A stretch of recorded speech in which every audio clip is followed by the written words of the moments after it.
Hands up if you're in year 0. Thank you guys so much for coming. Thank you. It's a good thing to start so early. We can do one of two things tonight. So I prepared, and for those few people that do know me personally, you know that I'm a big nerd when it comes to the research and the philosophy. So I love talking about universal intelligence and the normal complete cycle and verbal subluxation and the research behind it.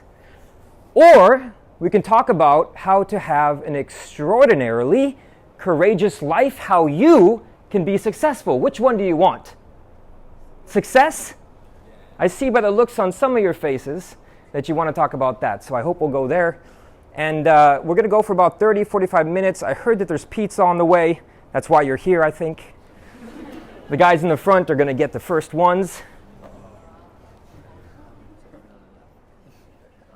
I think back to my first encounter with chiropractic.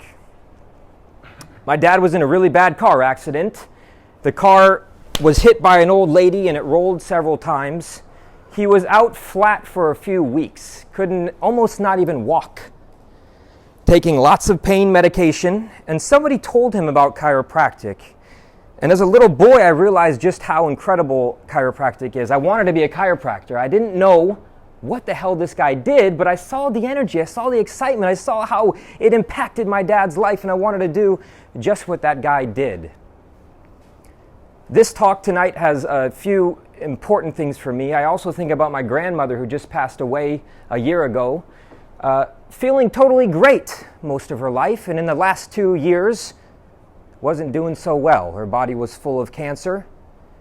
And the reason I tell this story is because I think a lot of times in chiropractic we focus just on the pain, don't we?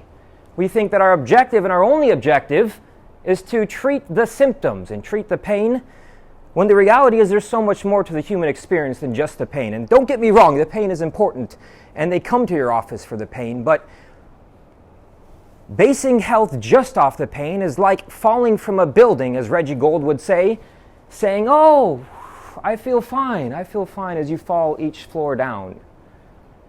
So there's much more to this experience than just the pain. I also think about my own personal experience with chiropractic. When I come here and I talk to students, it's a tough thing because I don't know which way we should go, because we're all in different areas and we're all looking for something different. So we are going to do a Q&A, and I want you to keep in mind at the end for your question, I want you to be thinking now which questions you want to ask. Make sure that they're not just about you, but they're about us as a whole. How can it benefit us as a whole, okay?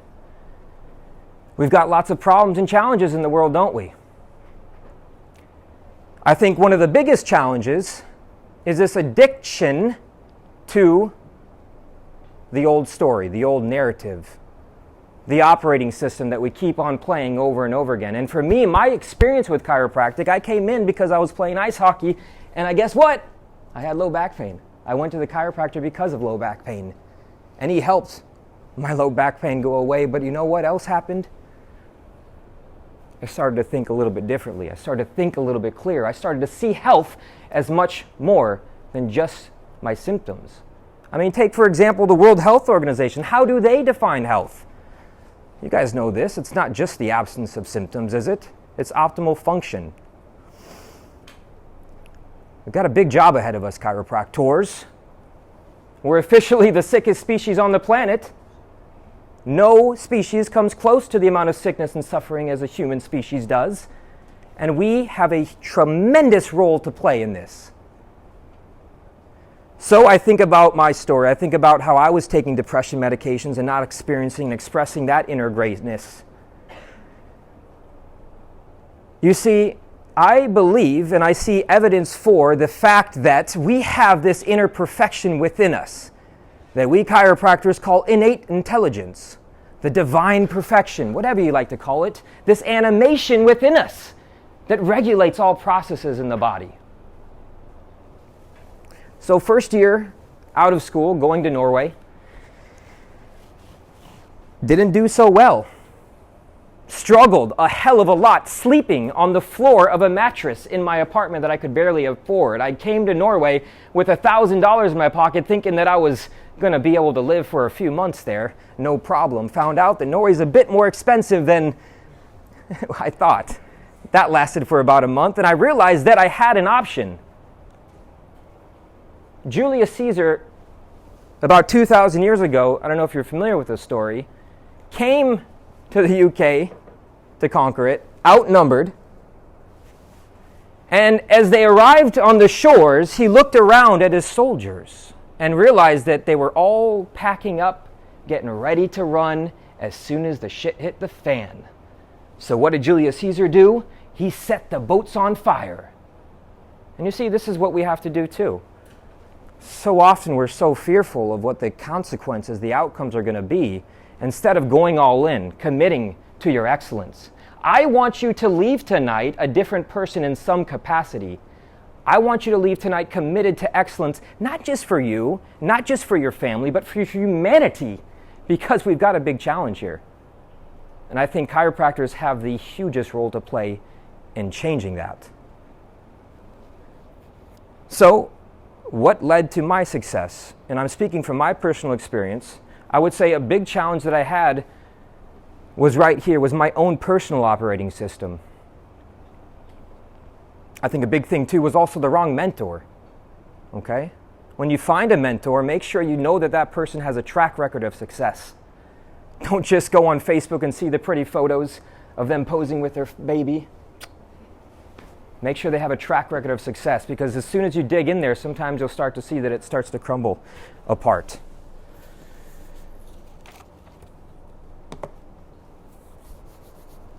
I think back to about 3 years ago when I was traveling to America, and we're driving along Highway 1 in California, absolutely beautiful sunny day, and my best friend Adrian punches me in the arm, and I said, "Why did you do that, man? What was that for? Why did you hit me?" I don't think you actually have this game in the UK, but you punch somebody every time you see a yellow car. It's maybe more of a Norwegian thing. In America, every time you see a Volkswagen, you punch them. Do you have that here or no? No. Okay, of course, Americans. And so I decided to play the game. And do you know what happened? I started to see more yellow cars. Incredible. You see, where attention flows, neural connections grow. As Dispenza says, nerves that fire together wire together. The operating system that we're talking about. Did you know that in Duke University found that 40% of what you guys do, what all of us do as humans, is not by active choice, but by habits? 40% is by habits. Now imagine if that 40% of those habits, instead of being the old default narrative, the old default pattern that your parents and the news and the media has taught us to believe, was a default pattern of success and excellence. Wouldn't that be pretty cool? I'm going to give you some of those patterns tonight to hopefully change your life, if you're willing and if you're able, and if you want to. Because that's a fact too. Chiropractic can help everybody, but it's not for everybody. It's only for those people that are willing to invest their time, energy, and money to have an extraordinary life. 75% of your job success in the future, 75% comes down to three things. Three things. Any guesses of what one of those three things might be? There's going to be an exam at the end, folks. Three things. Perception. Perception about stress in particular, but perception. Number two, beliefs. Beliefs optimistically. Do you know that optimistic people outsell pessimistic people by about 30%? Perception, beliefs. And number three, social connections. Social connections, relationships. We want to be connected. You see, we're wired as humans to connect, because those that connected could pass on their genes. We're wired certain ways. We can also change that wiring too. We're also wired to look for the worst possible outcome in every... Oh, I've got slides too at some point. This is just for show, by the way. There we go. We're also hardwired to look for the worst possible outcome. So that lion jumps out at you, and what happens? Fight or flight, sympathetic. It's fast. And so every time we see that bush, what do we think? What kind of reaction happens? That same stressful reaction. So we end up living in that spiral. And it's the same pattern that we're talking about. We want to break out of this spiral tonight. We want to break out of this pattern. We want to start to give you the tools to think differently, act differently, be committed to creating an extraordinary life. Does that sound kind of cool? I know Robin does. Yes. Does anybody know what a feral child is? You guys learn about that? Feral children? Has anybody heard of that? What's a feral child? This is for bonus points. I heard you're shaking your head. Come on, dude. Feral child? There you go, wild child, right? We are animals living in captivity.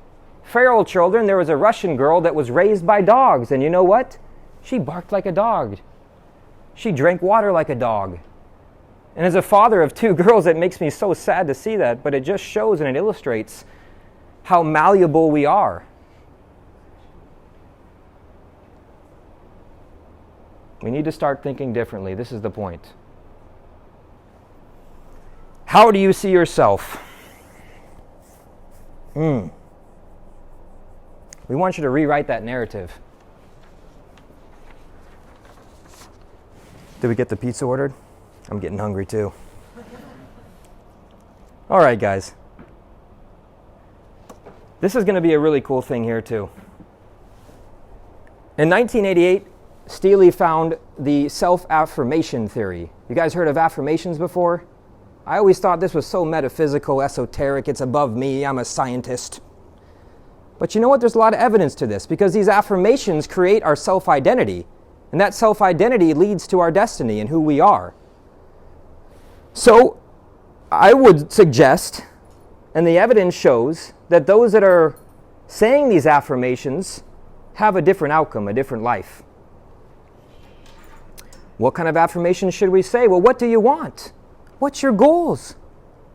I think goal setting is an important topic too, you know. We talk about just setting realistic goals a lot of the time instead of setting extremely huge goals. You know, Ted Turner, I think he was the founder of Time Warner, yeah. He said, set goals that you cannot complete in your lifetime. Now, why would you do that? This is counterintuitive. But sometimes we need to be counterintuitive. Sometimes we need to go against where the sheep are going. Are you following the sheep to the slaughterhouse? Or are you following and leading the herd to freedom?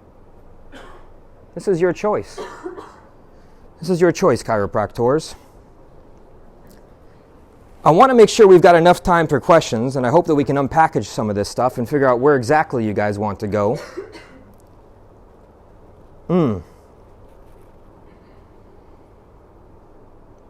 Has anybody heard of the book Social Leap? Probably don't have so much time to read anything else. The book Social Leap, it said that we evolved not to seek out truth. We evolved as humans to defend ourselves, to defend that tribal mentality, to defend our beliefs. It's a big issue. It's not only an issue in chiropractic of defending your own dogmatic beliefs, and it goes on both ends of the spectrum. It goes on the vitalistic, I would even call it, as Travis calls it, the spiritualistic side, and also dogmatic on the mechanistic side. I would like all of us to step back and elevate above that spectrum. Unify on something. Axiom Seminar, we've unified on logic and reason, because I think it's a great place to start. Having discourse, seeking out truth,